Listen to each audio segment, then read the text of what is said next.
What is happening is about your future and this country's ability to be economically strong, this country's ability to give you a job, this country's ability to stand tall among other nations. So, what we are seeing, and we've seen it in industry after industry after industry. We've seen it when it comes to the airports. We've seen it when it comes to infrastructure. We've seen it when it comes to power. We've seen it when it comes to telecom. We've seen it when it comes to retail. Across the board, what we are watching is the development of massive monopolies in this country. What do I mean? I mean that 3, 4, 5 people are now owning this country. This country is now owned by a limited, small group of people who I term as crony capitalists, who have a close relationship with the Prime Minister and who provide the Prime Minister with media support. And I don't mean you, because you are not the decision makers. I mean the forces that control you.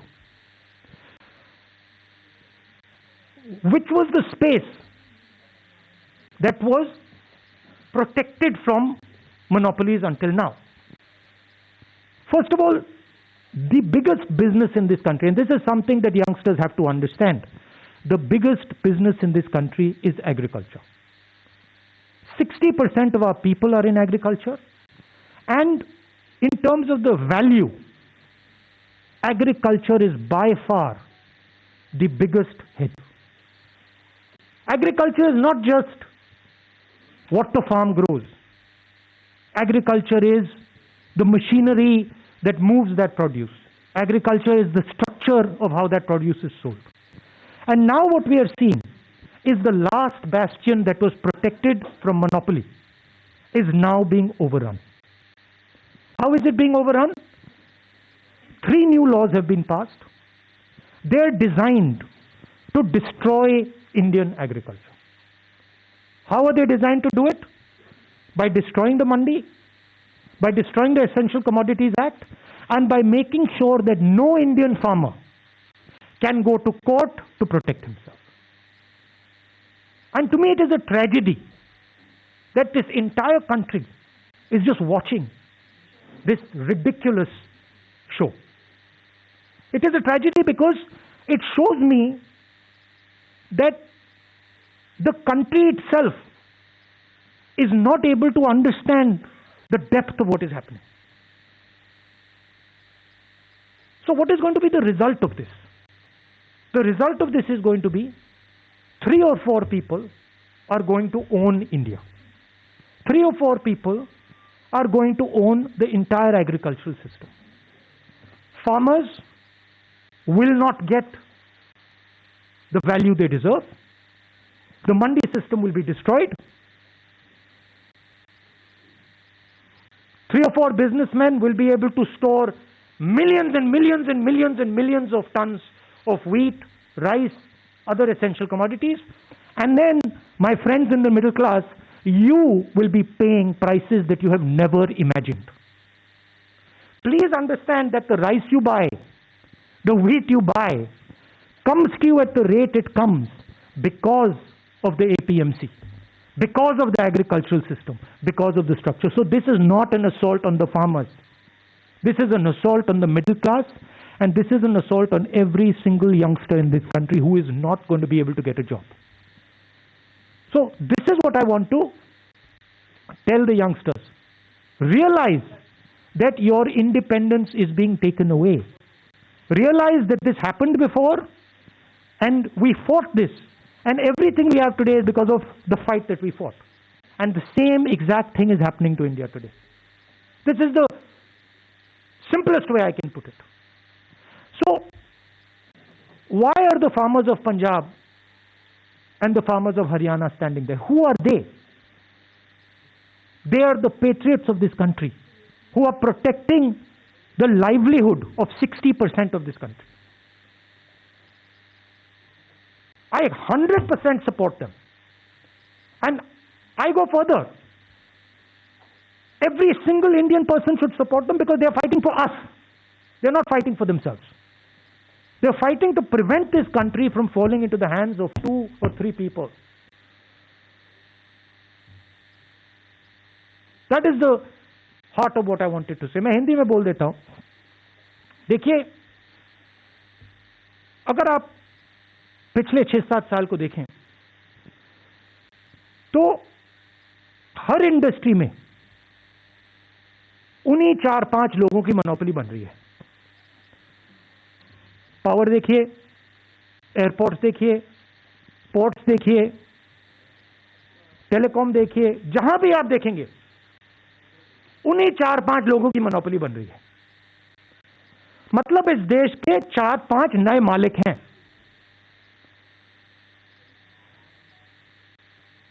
आज तक agriculture में, खेती में monopoly नहीं थी. आज तक हिंदुस्तान के खेतों का फायदा किसानों को जाता था, मजदूरों को जाता था, मिडिल क्लास को जाता था, गरीबों को जाता था. कैसे? एक पूरा ढांचा था जो इन लोगों की रक्षा करता था. उसमें मंडियां शामिल थी, उसमें एसेंशियल कमोडिटीज एक्ट शामिल था, उसमें लीगल सिस्टम शामिल था. ये 3 कानून खेती में, एग्रीकल्चर में एक बार फिर जो इंडिपेंडेंस से पहले हालत थी वो करने जा रहे हैं. 4-5 लोगों के हाथ में पूरा का पूरा एग्री हिंदुस्तान की खेती का ढांचा नरेंद्र मोदी जी दे रहे हैं. इसीलिए किसान बाहर खड़े हैं और किसान अपनी रक्षा नहीं कर रहे हैं. और ये हमारे मिडिल क्लास भाइयों को और खासतौर से युवाओं को समझना होगा, वो आपकी रक्षा कर रहे हैं, वो आपके भोजन की रक्षा कर रहे हैं. और हम सबको पूरा का पूरा उनको समर्थन देना है. ये हिंदुस्तान की रियलिटी है. अब आप मुझसे कोई सवाल पूछना चाहते हैं, जरूर पूछिए. We'll take questions. देखिए, एक बात है, ये जो प्रेस कॉन्फ्रेंस है ये मैं किसान भाइयों के लिए कर रहा हूं. तो ब्रॉडली मैं आपके जवाब दूंगा, मगर डिस्ट्रैक्ट करने की आप कोशिश मत कीजिए. We'll go one by one. Let's go with Sanjeev from PTI. I'll come to you, ma'am. I've noted it.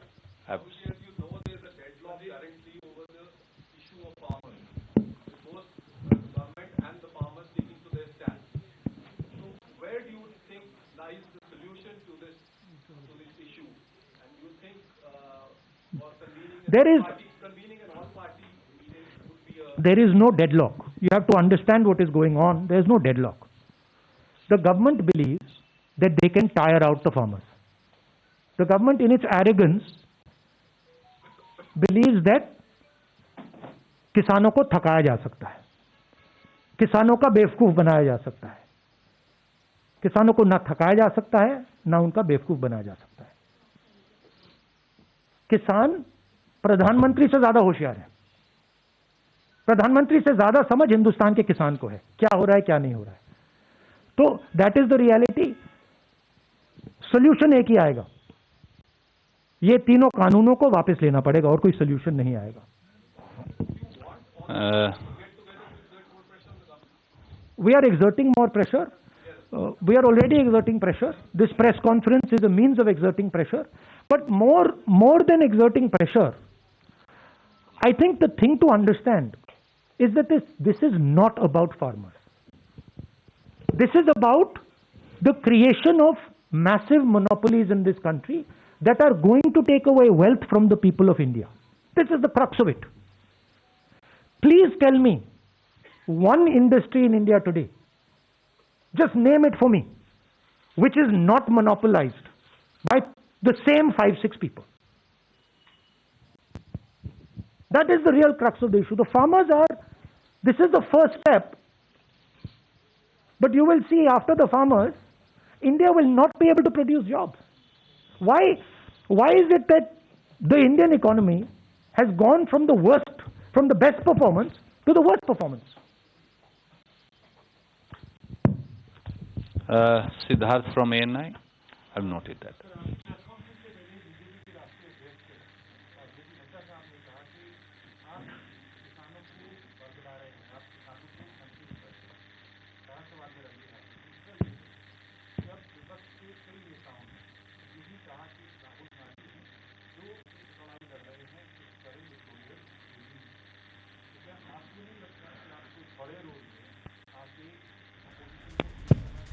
अभी मुझे, हाँ, ये अटेम्प्टेड डिस्ट्रैक्शन है,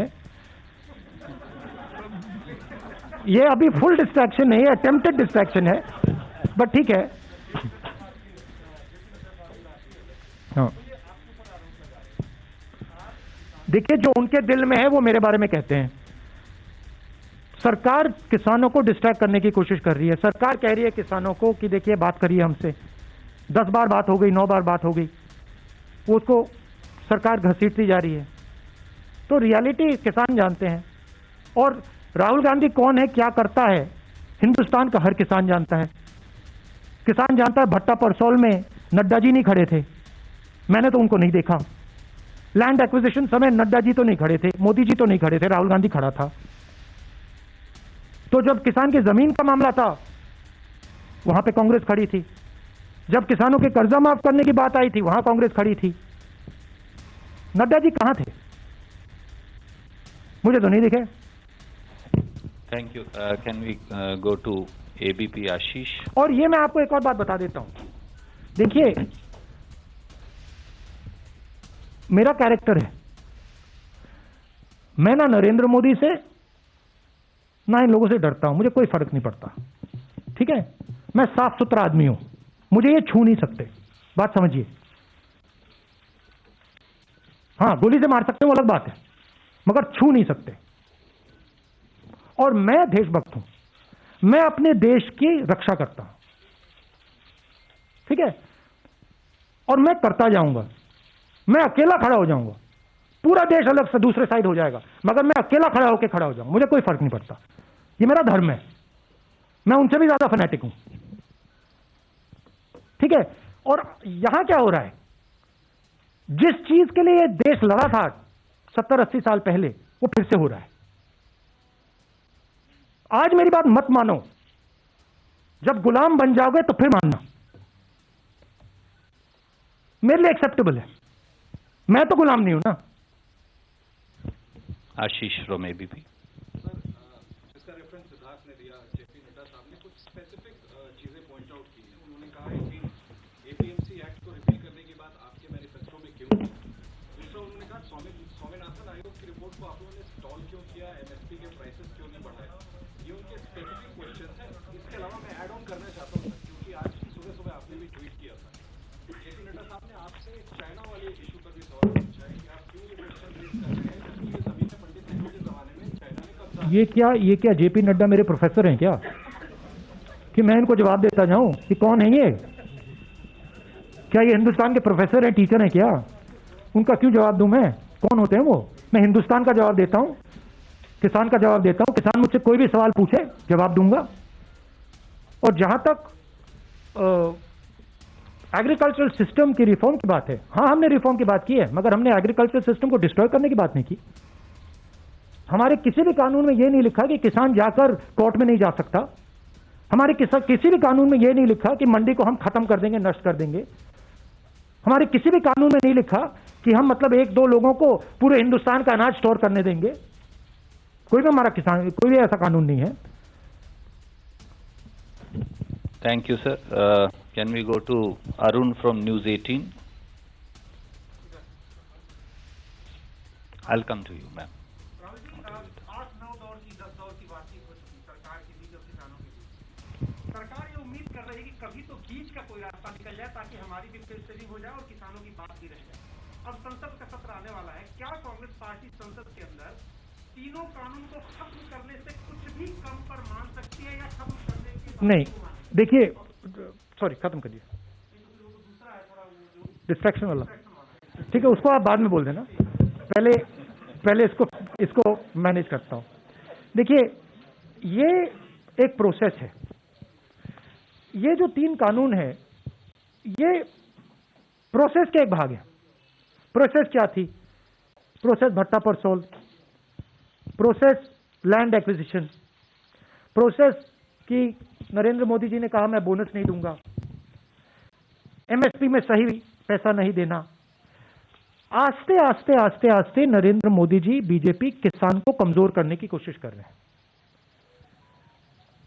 एक बार किसान कमजोर हो गया तो फिर वो लड़ ही नहीं पाएगा। तो ये जो 3 कानून है, ये एक प्रोसेस है, ये यहां नहीं रुकने वाले। इनका लक्ष्य है कि हिंदुस्तान के किसान को ये खत्म करना चाहते हैं।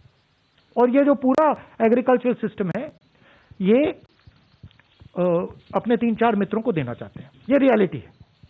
और हमारा काम हिंदुस्तान का जो किसान है उसका प्रोटेक्शन करना है। तो इस स्पेसिफिक इंस्टेंस में ये 3 कानूनों को रद्द करना ही पड़ेगा। कांग्रेस पार्टी की पोजीशन है, किसानों की पोजीशन है। मगर आप ये मत सोचिए कि अगर ये 3 कानून रद्द हो गए, नरेंद्र मोदी वहां रुकेंगे। वो नहीं रुकने वाले। वो हिंदुस्तान के एग्रीकल्चरल सिस्टम को 3-4 लोगों के हाथ में करना ही चाहते हैं और हमें उनको रोकना है। नहीं, वो डिस्ट्रक्शन वाला। अब मैं आपके पास पूछ लो। वापस आऊंगा। पूछ लो, फिर मैं वापस आ जाऊंगा। I will come to you. Sanjay Mishra ji from Jagran.